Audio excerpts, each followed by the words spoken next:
Hi all, നമ്മളിപ്പോൾ വയനാട്ടിലെ കൽപ്പറ്റയിലുള്ള dolphin enclave service studio അപ്പാർട്ട്മെൻറ്റിലാട്ടോ ഉള്ളത്. രാവിലെ ബ്രേക്ക്ഫാസ്റ്റ് ഒക്കെ കഴിച്ചതിന് ശേഷം എല്ലാവരും പൂളിലിറങ്ങി. വെള്ളത്തിന് നല്ല തണുപ്പായിരുന്നു. നല്ല ഹൈജീനിക് ആൻഡ് സേഫാണ്. നിങ്ങൾക്ക് കാണുമ്പോഴേ അറിയാം, നല്ല ക്രിസ്റ്റൽ ക്ലിയർ വാട്ടർ ആയിരുന്നു. സ്വിമ്മിംഗ് പൂൾ മാത്രമല്ല, അതിൻ്റെ സറൗണ്ടിങ് ഏരിയയും അവർ നല്ല പ്രോപ്പറായിട്ട് മെയിൻറ്റെയിൻ ചെയ്യുന്നുണ്ട്. കുട്ടികൾക്ക് ഒത്തിരി ഇഷ്ടമായി സ്വിമ്മിംഗ് പൂളിൽ കളിച്ചത്. ഏകദേശം നമ്മൾ 1 മണിക്കൂറോളം ഇവിടെ സ്പെൻഡ് ചെയ്തു കേട്ടോ. ലാസ്റ്റ് മഴ പെയ്തപ്പോഴാണ് നമ്മളെല്ലാവരും ഇതിൽ നിന്ന് കയറിയിട്ട് ശേഷം നമ്മൾ എല്ലാവരും നന്നായിട്ട് കുളിച്ച് ഡ്രസ്സൊക്കെ ചേഞ്ച് ചെയ്ത് പെട്ടിയൊക്കെ പാക്ക് ചെയ്തിട്ട് നമ്മൾ തിരിച്ചു പോരുകയാണ് അവിടെ നിന്ന്. ഏകദേശം സമയം ഉച്ചയോടടുത്തായി. കുട്ടികൾക്ക് കിടക്കാനായിട്ട് ബെഡൊക്കെ സെറ്റ് ചെയ്യുന്നുണ്ട്. നമ്മൾ പോരുന്നതിന് മുമ്പായിട്ട് കുറച്ച് നേരം ഫോട്ടോസും വീഡിയോസൊക്കെ എടുക്കുന്നുണ്ട്.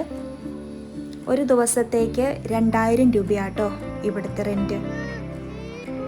വയനാട്ടിൽ ഒട്ടും റഷില്ലാത്ത വളരെ കാമായിട്ടുള്ളൊരു സ്റ്റേക്കേഷനാണ് നിങ്ങൾ നോക്കുന്നതെങ്കിൽ ഇതൊരു ബെസ്റ്റ് ഓപ്ഷൻ ആയിരിക്കും കേട്ടോ. ഈ പ്രോപ്പർട്ടിക്ക് ചുറ്റും റെസിഡൻഷ്യൽ ഏരിയാസ് ഉണ്ട്.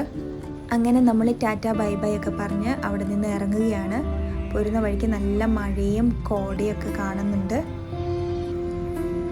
നല്ല വ്യൂ ആയിരുന്നു കേട്ടോ. കോടയിൽ മുങ്ങി കിടക്കുന്ന റോഡുകളായിരുന്നു ഫുള്ളുള്ളത്. ഇടയ്ക്കിടയ്ക്ക് ബ്ലോക്ക് കിട്ടുന്നുണ്ടായിരുന്നു. റോഡിന് വീതിയൊക്കെ കൂട്ടുന്നതിൻ്റെ ഫലമായിട്ട് ചില സ്ഥലങ്ങളിൽ അത്യാവശ്യം ബ്ലോക്കിൽ കിടക്കേണ്ടി വന്നു.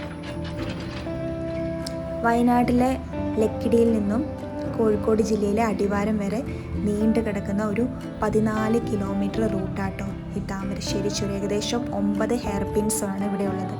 കോഴിക്കോടിനെയും കർണാടകയിലെ മൈസൂരിനെയും കണക്ട് ചെയ്യുന്ന നാഷണൽ ഹൈവേ 766 റൂട്ടാട്ടോ ഈ കാണുന്നത്. മണ്ണിടിച്ചിലിന് സാധ്യതയുണ്ടെങ്കിലും മൺസൂൺ ടൈമിൽ ഈ സ്ഥലത്തൂടെയുള്ള യാത്ര അതിമനോഹരാട്ടോ. ഈ വീഡിയോ നിങ്ങൾക്ക് ഇഷ്ടമായെങ്കിൽ ലൈക്ക് ചെയ്ത് സബ്സ്ക്രൈബ് ചെയ്യണേ. Have a good day.